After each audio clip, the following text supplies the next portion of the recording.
And welcome everyone to a very special Black Friday, Small Business Saturday, Cyber Monday interview with Curtis Boyd of Future Solutions Media. Why is this important? You know what? This is the biggest shopping time of the entire year. Lots of small businesses going out, doing lots of transactions. And you know what happens when that happens? Sometimes things don't happen really as exactly as they're supposed to go. And that can affect your reputation. So today, we're going to talk about do's, don'ts, best practices, what you can do, and when you think everything is hopeless, guess what? It's not. Welcome, Curtis. Thank you. Thanks for having me. So just to get everybody a little bit acclimated as to who you are, what you do, can you give them a little background about you and your company? Sure. So we're an online reputation management company based out of Los Angeles. We primarily focus with reviews in general. We don't necessarily do a lot of reverse SEO or, trying pushing down bad search results. We work with small businesses, medium businesses with reviews specifically on Yelp, on Google, on RealSelf, on just different review websites that are very relevant and important for small businesses. One thing about our business that separates ourselves from a lot of other companies out there is our proactive approach on how we handle reviews. For example, our company will go after bad reviews on behalf of the business owners. We tackle bad reviews, we tackle good reviews being filtered. It all started a long time ago when my family business was called by Yelp, went to do some advertising, and at the time it wasn't in my stepdad's budget, and he politely declined. And the next day, a lot of the reviews got filtered. So he's like, Curtis, you're kind of a computer nerd. Maybe you can find out what you can do. And we found that there are things that you can do to help, with filtered reviews, and there are things you can do to, get bad reviews removed on multiple review websites, including Yelp. Of course, it all comes to, working with our administration and cooperating, with our rules. But it's a lot easier than most business owners think. Usually they just kind of give up before they really look into things. Now, wait a minute. I want to stop you there because that's not true. I am exceptional at this, okay?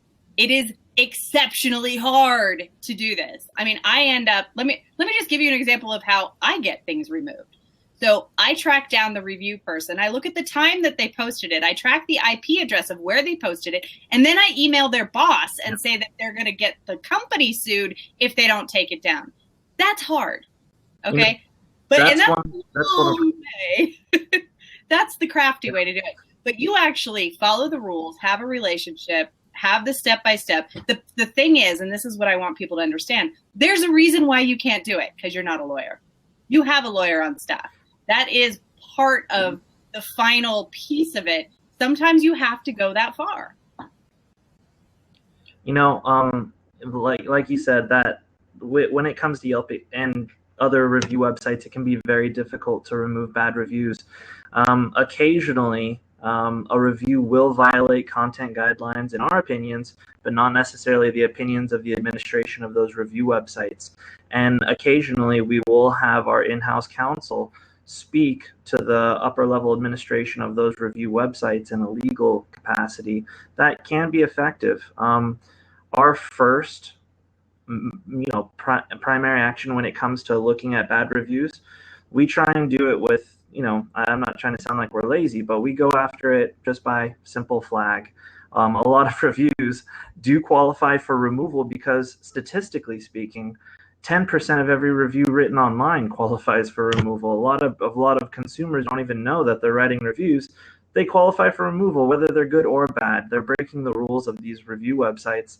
And, working with those terms of service, we can get reviews removed by the administration. It's not like we don't have any, special hacking formula. We don't do anything like that. It's all by, whether it's Google, Yelp, or RealSelf, it's done by their content guidelines. Like I said, that's our first approach. It's the flag. The second would be, depending on which review platform, we might go after the profile. We might look at look for duplicate content, small things that make a review qualify for removal. And it's all about making a review qualify for removal, because unless we do the legal approach, which is very expensive, which we do have to, pitch to our clients and let them know that this is a way to go, it takes a lot less time to try and convince a Yelp administrator or a Google administrator or a real self administrator, maybe a week or less, that this review does qualify for removal. And they do remove reviews. On behalf of our clients, we get reviews removed every single day. Awesome.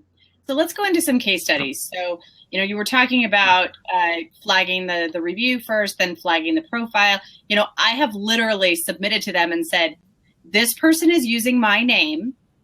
This is, who was it? It was Elizabeth Hurley's picture, right? So it's clearly not a person. My name, Elizabeth Hurley's picture. They wouldn't remove it.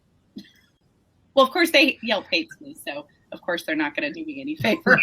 But sometimes it's just ludicrous. And I think that's part of what people have to understand is that, as the business owner, as the person emotionally affected, as the person in the moment who's having that, like, why are they not listening to me? Having that unbiased, objective third party who's dispassionately working on getting it removed sometimes is the key. At least that's one of the things that I have found, because it's hard when you can't get something done that seems so logical that it should just be done.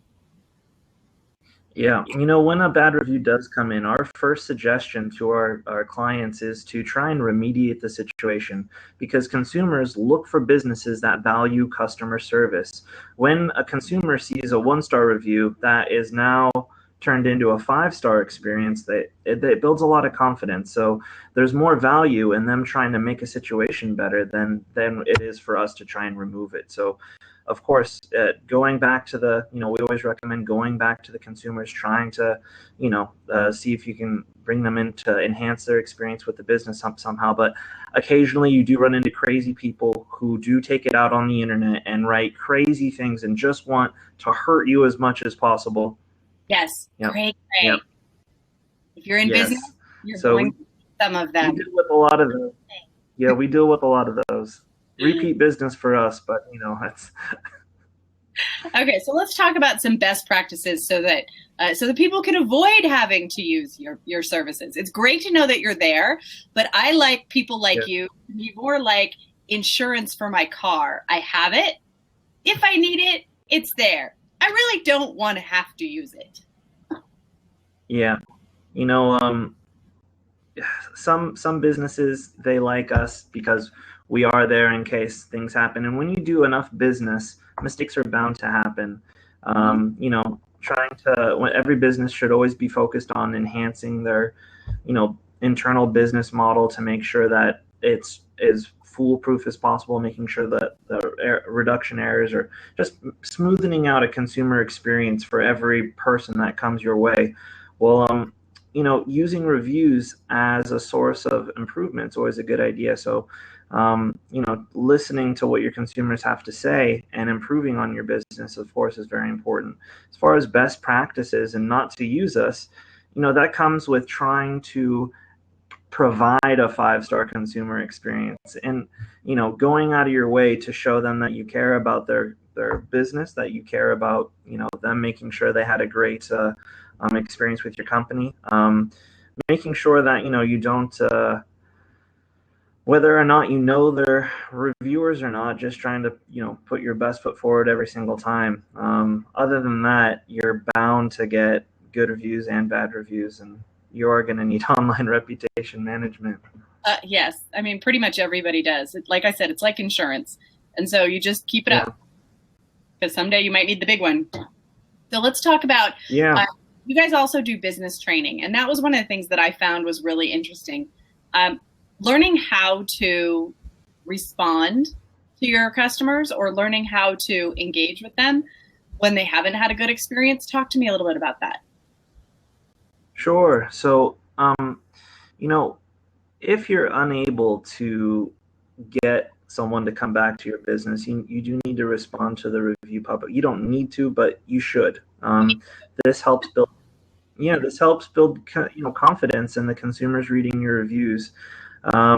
They want to see a company who is trying to make it right. So there's different practices and different methods. Some business owners will go the route of this was never a customer. I have records, this and that. The administration of those review sites don't care about that. They're not going to argue facts. So putting it on there, they don't argue. That's one way to go. What? Yeah, they don't. No. Yeah, they won't argue. They'll always take the sides of the person writing the review, even if you have something. In paper, that they might look at it. Depends on how hard you push them, but most of the time they won't look at the facts. They don't take sides about facts. They will side with the consumers. But in regards to ways to respond to them, it's usually best to apologize and take responsibility. Not legal responsibility for anything that may have happened that's bad, but to kind of own up to it as the business owner, be the better person, and say, I have done things to make sure that you would never experience this again. So, that way the next consumer that comes along can feel confident that, it looks like they're growing as a result of this. To kind of offer an apology, of course, and to try and make it right. They want to see that. We invite you to come back in to try our new lasagna, because it's the last lasagna was horrible. Just to kind of comfort them, so that they know that they can still have something to look forward to, that they don't need to read reviews for another 20 businesses before thinking they found the right place. Well, that just happened with me and Terminix. They have a 100% money back guarantee. The guy didn't show up, and he literally showed up for 10 seconds, had my mom sign a service thing.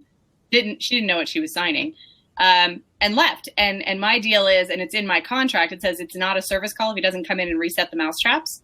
And he would frequently, I'd get the call, how was your service? I'm like, I was sitting here the entire day. Nobody came. Like, it wasn't a service.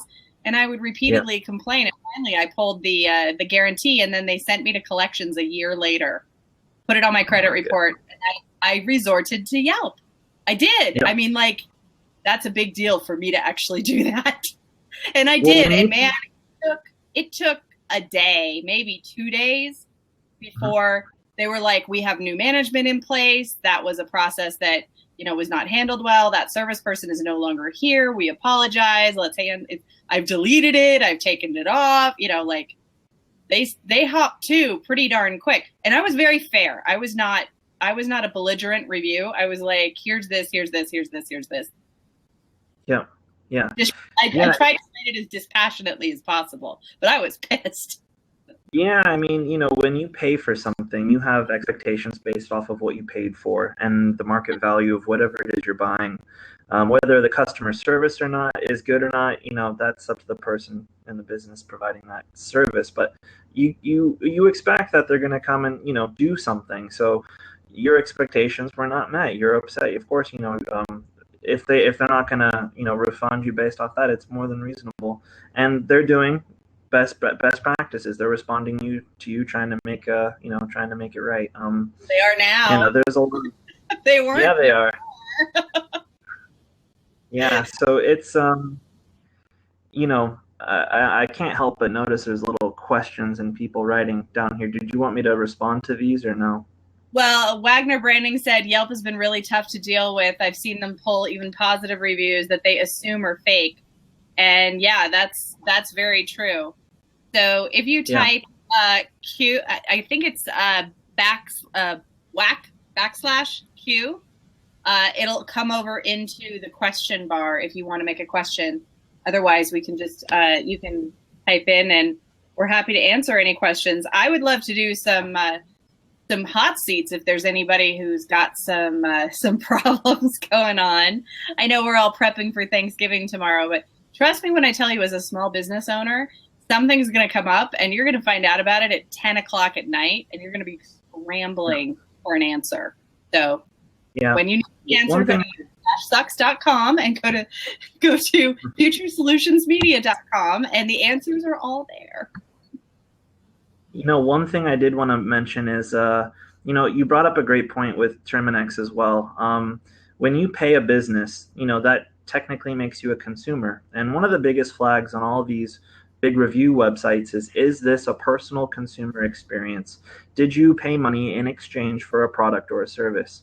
If the person that is writing you a bad review never paid you anything, maybe they talked to a salesman or got a quote from you and it was too high, and they go on your Yelp or your Google Plus and they write a bad review about it, does it qualify for removal? We believe it should, and we do get reviews removed a lot of the time. But ultimately, it's up to the administration of the review website to do. It depends how far you usually want to take it, because we do have an attorney on staff that will, take it to the next level. But a lot of the time, they will respond positively to the flag. So I'll give you an example of why Yelp thinks that that's pointless. So this guy, a new restaurant opens up in Mill Valley, El Paseo, owned by Tyler Florence, Sammy Hagar. I'm friends. I went there. I love them. And the first week, opening week, this guy shows up without a reservation at like 8 o'clock and wants to be seated. There's a wait. He's told it's going to be a long wait. He ends up getting belligerent and calling the hostess a whore. And he writes That's permanent. Yeah, he writes a review. Now, he's not a consumer. He was never seated. He never went. He didn't have a reservation. He just tried to barge in on opening week and like get a table, and was pissed off that he didn't have a high enough VIP status to do it. So he wrote a 1-star review.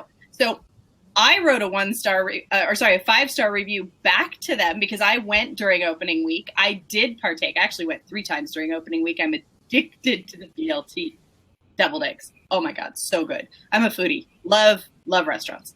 So I wrote back and I wrote all about the thing. And I said, and to the guy who left a 1-star review, of course, if you call the hostess a whore, you're going to get your ass thrown out. I made review of the day. It got seen by like 7,500 people. Yep. It was awesome. But pithy, witty responses sometimes help. That's one of the reasons why I like to tell business owners that they have to have a really engaged fan base, because a lot of times your fans will defend you for you, or they'll find it before you find it, and start handling it or flagging it or whatever. They'll do what they can before it gets out of hand. Yeah, when it comes to removing reviews, there are a lot of keywords that we look for right off the bat. Words like whore or slut or anything like that, can be misconstrued in the terms of service. We're very persuasive when it comes to getting those types of reviews off. I have somebody for you, because somebody wrote a really, really bad review about a bartender at a restaurant bar, and they did not use the word whore. They were very descriptive and insinuating that she was taking side jobs and, jobs in the closet. But they didn't say it like that. And Yelp would not take it down, even though it was completely disparaging this girl's reputation. Yeah. Like having lots and lots of practice, we do have hundreds of clients, and we have been in business for years now. We've had lots of practice in filling out those little boxes. I don't think it's just that I think they know who you are, and they have an expectation that you're probably not going to drop it. We don't have any special relationship with Yelp, or they probably know who we are in the sense of they know our language. I can't presume that they do or don't, but our words are very effective in getting on behalf of our business owners these reviews removed. We should always be trying to get our online reputation statuses or profiles looking as good as possible, and removing bad reviews is just one bad reviews is as effective as getting 11 or 12 5-star reviews if your goal is a 5-star. You'd think it's 10 to 1, but it's actually not. I'm sure you might be aware of this, but you need to write 11 to 12 5-star reviews to mitigate the damage of every 1-star review. So, depending on any business, we can take a look at where it's at right now, how many 1-stars we need to get off, how many 5-stars, they need to generate from providing positive experiences, or trying to, bring some of these good reviews from the filter by engaging them on Yelp through social media we can usually put a very successful timeline together and kind of estimate the amount of time it's going to take before their profile appears a certain way. Can we guarantee anything? Of course, we can't guarantee anything. All we can do is provide the best practices and putting our best foot forward. A lot of the times, that's why we will start on a new client's account with little to nothing down. We'll show them results first. We'll show them what it's like to get reviews removed, what it's like to get reviews out of the filter. I mean, are we doing it? No, technically it's Yelp removing the reviews. It's Yelp's algorithm defiltering it. But regardless, we're getting results for our clients, and then we start the billing cycles, and they're thrilled. They're so happy when they see something happen, because most of the time they're banging their heads against a wall, really frustrated with a review website that in the past has been uncooperative, so to speak. I have quite a few of those for you. Well, I mean, I'd be happy to, the bar bartender. That was. I mean, they don't even know what to do. They're just like, what the heck, And it's hard because for a while there, the filter was broken, and now it seems to be functioning a little bit better. Maybe as you would expect, or at least closer to as you would expect. But man, that thing is cagey. Yeah, cagey.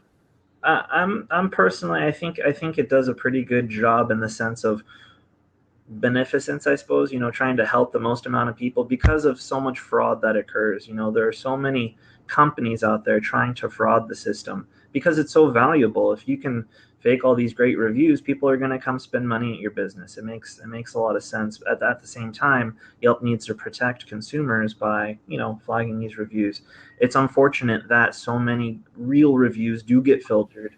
It is unfortunate that a lot of people who might not be so computer savvy or, even use the computers as much, they do get filtered. A lot of the times they don't put up profile pictures. They don't add friends. They don't create any kind of profile, and thus, they're considered less legitimate, so. And I would agree with that. If you have no picture, no friends, and one review, I think you belong in the filter.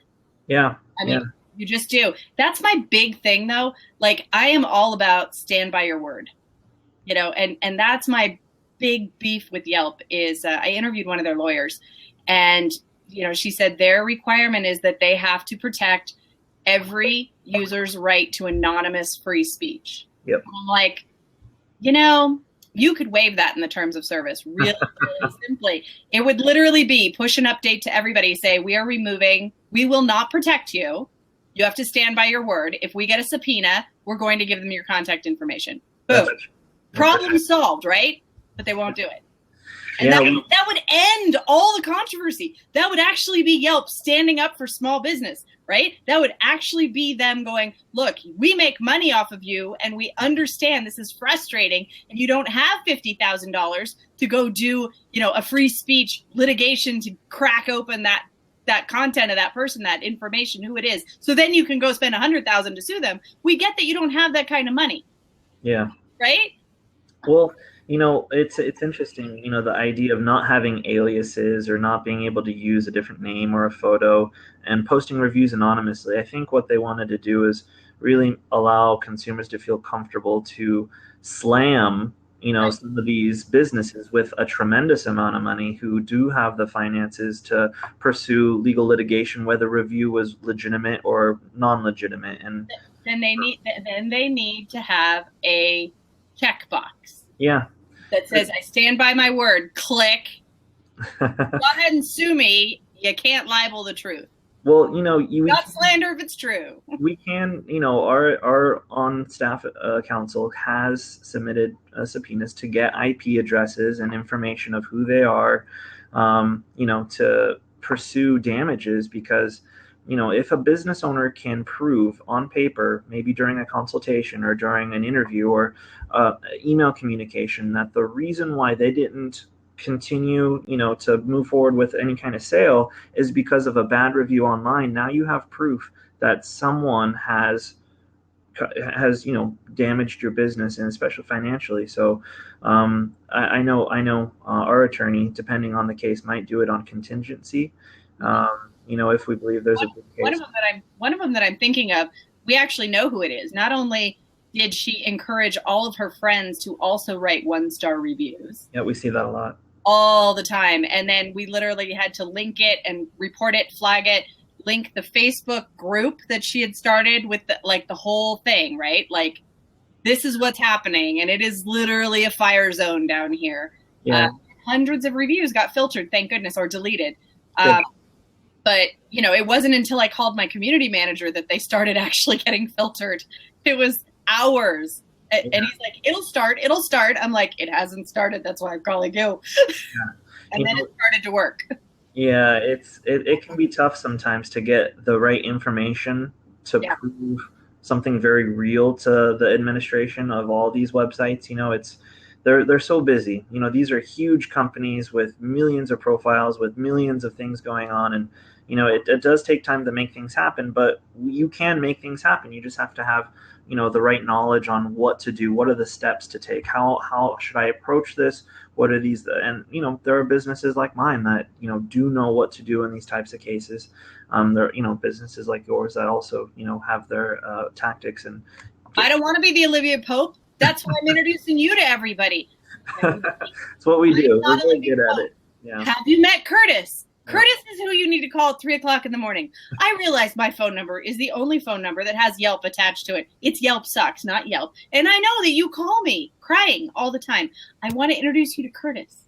Yeah. I will give you Curtis's phone number. From now on, it's going to be next to my bed. So when I get those calls, I'm going to go, have you met Curtis? Yeah, some of my clients do call me very late at night. Yes. I won't reveal who, but that's when it happens. It does. At midnight. Right? Yep. They're up late at night and they're upset and they're posting at midnight because your business isn't open. That's so right. Let's talk about, like this one case, we know who it is and we have the proof and the timeline and there was a significant loss of revenue to the business. Is that something worth suing? Is that something that you guys do?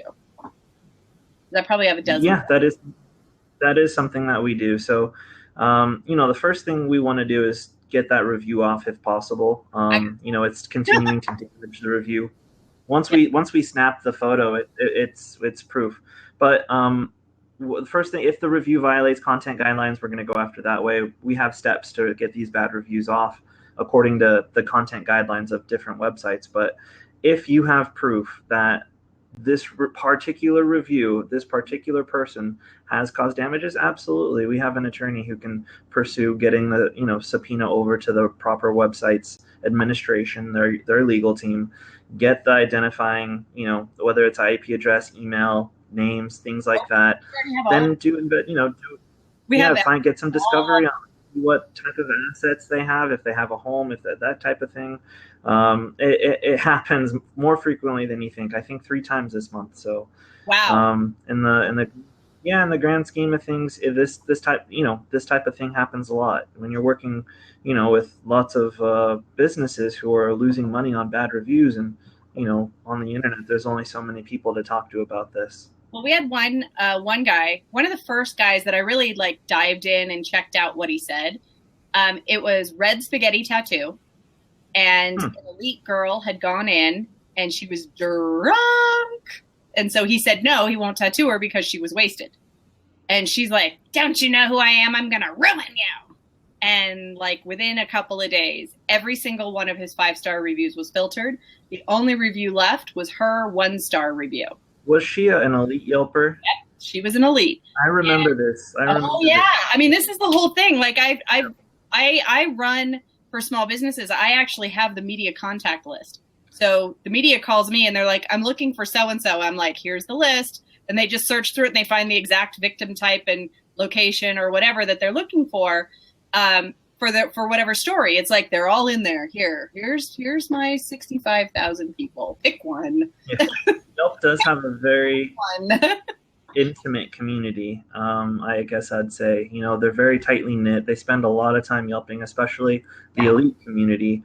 And they do have their ways to, really promote a business or really hurt a business.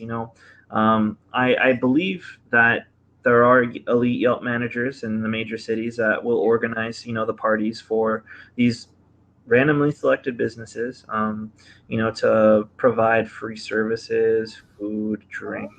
The parties were epic, but I don't think what she did could be done again. Mhm. However, I don't know what the statute of limitations is. He actually had to change his name, change his phone number, tweak the address so that it wouldn't come up as the same business, change all the branding, change everything because his phone literally stopped ringing. I'm not an attorney, but I do work for dozens of attorneys. Yeah. Unless it's murder, I believe the statute of limitations is probably under a year. Okay. Yeah, but I'm not an attorney. He murdered the business. He murdered the business. And it was a corporation. A corporation is a person. Doesn't that count? I do see that a lot. Unfortunately, I'd say more frequently than I'd like to admit, am consulted by or retained by business owners who are on their way down because of bad reviews. They're so desperate, they've been looking for solutions, and I'll end up meeting them, and they will hire us to, really try and get their online reputation so that we can start their business. On occasions, we are very successful and we can get their reputation turned around and we can get them thriving again. Sometimes there's nothing we can do. The reviews might not qualify. The lawyers, it was a bad experience, and it was a real bad experience. There's nothing really we can do sometimes when that is the case. We're powerless, but other times we're not powerless, and we can change it. So it's on a case-by-case study. We're doing this legitimately. We're not hacking into any database and removing it from the back end. We're working with the administrators, communicating with them, flagging them, delegating the next step. I like that, because that was one of the things when I was talking to Yelp's lawyers. Another reputation company had actually hired hackers to go in and hack the back end to fix the problem. Which of course is extremely illegal. Yes, do not ever do that. And for every business owner out there, how Curtis said you need 10 to 12, 11 to 12 to counteract one negative. Do not hire people to do that. There was a thing on Craigslist. I screen captured it and posted and did a blog about it. But they literally were like, we need people to write Yelp reviews. Don't do it. We tracked it back. This was ages ago. Gosh. And again, I think they fixed the problem and they don't do this, but it was actually a salesperson. And they would hire them to write a negative review. Then they'd call them. It was, did a trigger lead. I can get that taken off for you. And then, of course, since they controlled it, they could take it off. Yeah. And that's supposedly a one-time thing, a one-person thing. But, somebody thought of it. No, I've actually been asked that question. Well, you just happened to call me after I got this bad review, huh? And we don't do that. Fortunately, with enough clients and some credibility, we're able to prove that we're not, the people on the other end. But it's digital marketing has such a terrible reputation. The companies that are saying the craziest things to these businesses, they're ruining a lot of our image. The businesses that are doing it right, legally, morally, ethically, they get a bad rap anytime that they try and solicit a business for services, because, they're just another, sleazebag marketing company trying to make a quick buck, when really I will actually go way out of my way. I will go way into the red. I will do service month after month just to try and build rapport for you, because most business owners know this. The only real money to be made is through years and years of continuous business and actually the longevity. That's where the money's to be made. It's not trying to make a quick dollar, but a lot of these young marketers are trying to do whatever they can to make a buck. It's sad. Yeah, and it's really the lifetime value of the customer. And if you're doing quick bucks, the lifetime value is about $12. Yeah. Then you get a lot of turnover, and you don't want to do that. But yeah, in regards to fake reviews, it's a horrible idea. Not only is the technology catching up with, these businesses have so much money and hiring people so much smarter than most likely the person trying to do the fake review. It's silly. They're gonna slap your finger. They're gonna do more. I would highly recommend never trying to ever fake a review on a lot of these websites or any website, because, in reality, you should be trying to focus on how to improve your customer experience, because when you learn to do that, then you're going to be generating a lot of very real reviews. You are going to be providing the highest level of experience, and your business will be thriving. Rather than spending so much time at night going through Craigslist or through all these other places trying to find fake reviews, you should be trying to work on, how can I get my customers to love not only my product or service, but the employees providing this? How can I get them to share their experience online while following all the rules? And that's what we do. We consult with these businesses. We train them. We teach them to identify points of contact whenever, let's say, we're at a dentist's office, and there are multiple moving parts within a dentist office. There's the receptionist, there's the hygienist, there's the doctor, there's the billing occasionally, and then there's back to the front. There are all these interactions, and there's so many times for a business to have the opportunity to provide something a little extra. I'm not trying to say bribe these customers, but small things. It's about the small things, going out of your way to pull out a chair, doing something nice that other businesses wouldn't think of. These and people, smiling, exactly. These people are going to be so happy. Asking them to share their experience online should not be a problem. We consult with businesses on how to approach it, where to have the right verbiage in their office, how to approach it with emails, using different surveys. Depending on the industry of a business, we recommend different review platforms, whether, it's Review Buzz or possibly Bird Eye, or, another review platform to help automate the review generation process. It's easy. It just comes down to actually doing it. Nice. Yeah. So let's talk about, you touched on it before, but I'm getting pinged on my private messages when you said that you guys can start for free. Because I know a lot of people who have damaged reputations, the biggest thing is it hits their pocketbook first, and they are, barely breathing, barely staying above water, and they need to fix that right now. Yeah. So, I mean, talk to me about that. We do have, we're a business where we need to charge, of course, for our services, but at the same time, we understand that you are going through a financial hardship. We can start with nothing, no credit card, and we will show you what results look like. If after the first month you're unhappy with that service, we'll stop and we won't charge you anything.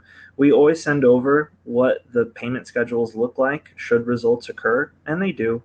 The results, after they occur, this is what you can expect to pay. You can, it's a monthly fee. The first month is basically a demonstration of our services, of our communication, of our report sheets.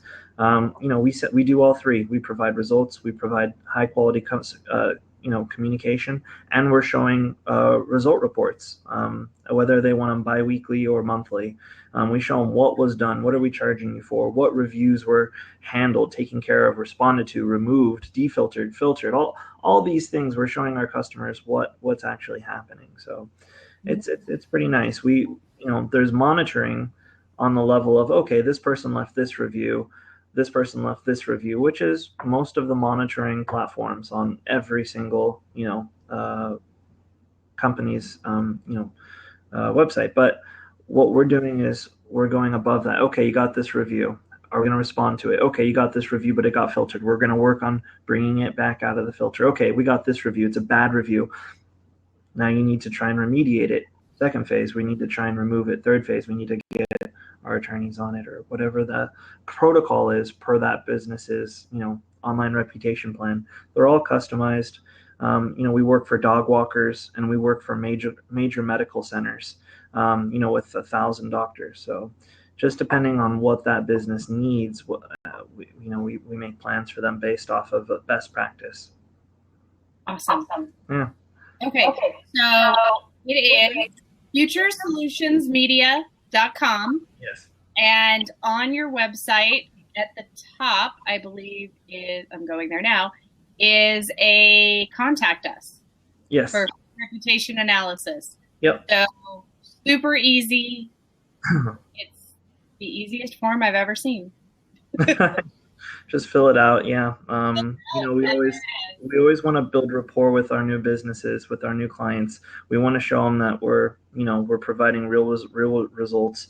For the businesses that are really struggling out there financially, we would be happy to work with you and see what we can do for you.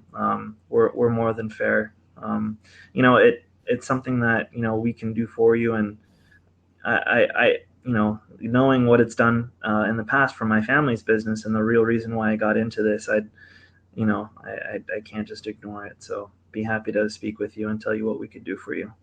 Awesome. So if you are having problems with Yelp, with Google, with TripAdvisor, with any other review site, you need to get in touch with Curtis Boyd at futuresolutionsmedia.com. Click contact us and you'll get a free online reputation analysis. Take advantage of it. It costs you nothing and you're bound to learn something. Thank you so much, Curtis. It has been a pleasure to have you. Yep, likewise. Thank you so much for having me. Bye. Bye. Bye.